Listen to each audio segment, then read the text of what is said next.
Hi అండి, welcome to Siri Telugu channel. ఈ video వచ్చి రాత్రి అయితే తీసానండి.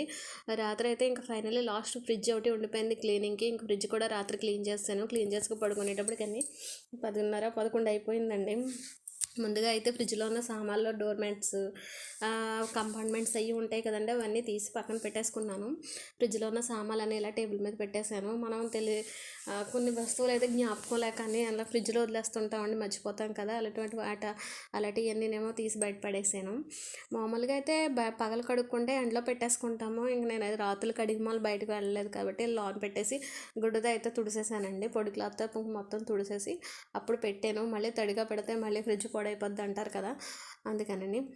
ఫ్రిడ్జ్ క్లీన్ చేయడానికి అయితే బేకింగ్ పౌడర్, సర్ఫ్ రెండు కూడా వేసుకుని మొత్తం ఆ నీళ్ళతో అయితే పొడిగుడ్డు పెట్టేసి మొత్తం అంతా తుడిసేసానండి. ఇంకా డోర్ కొన్ని కంపార్ట్మెంట్లు అయితే తీయలేదు. అవి తీసి నాకు పెట్టడం రాదు, అందుకనేసి నేను మామూలుగా అందులో అవి అలా ఉండిచ్చే క్లీన్ చేసాను.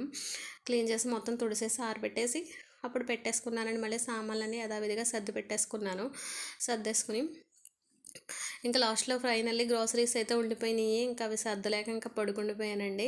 తర్వాత చేయొచ్చులే అని ఇంకా కొన్ని సామాన్లు అంటే ఉదయం తోమానండి. ఉదయం తోమి క్లీన్ చేసి అప్పుడు మళ్ళీ ఫ్రిడ్జ్లో పెట్టాను. కూరగాయలతో అయితే తుడిసేసి పెట్టేశానండి. మామూలుగా ఇంకా కడగలేదు, మొన్నే కడిగాను, శుభ్రంగానే ఉంది కదా అనేసి తుడిసేసి పెట్టేశానండి. పండగ పనులు అయితే ఇప్పటికి పూర్తయినాయండి. ఈ ఒక్క ఫ్రిడ్జ్తో మొత్తం అన్నీ అయిపోయినాయి. మిగిలిన మొత్తం క్లీన్ అయిపోయింది. క్లీన్ చేస్తాను. ఈ ఒక్క ఫ్రిడ్జ్ ఉండిపోయింది, అయిపోయిందండి. మొత్తం క్లీన్ చేస్తాను, ఇంకేమీ లేవు. అమ్మయ్య అనిపించింది అనమాట. పనులన్నీ ముందు చూస్తే దెయ్యం, చేస్తే పని అంటారు కదా. పనులు ముందు చూసినప్పుడేమో దెయ్యంలా కనిపిస్తాయి, పని చేసిన తర్వాత ఏమో నీట్గా, అందంగా మనల్ని మనమే అప్రిషియేట్ చేసుకుంటాం, అంత నీట్గా అనిపిస్తాయండి. ఓకేనండి, థ్యాంక్ యూ.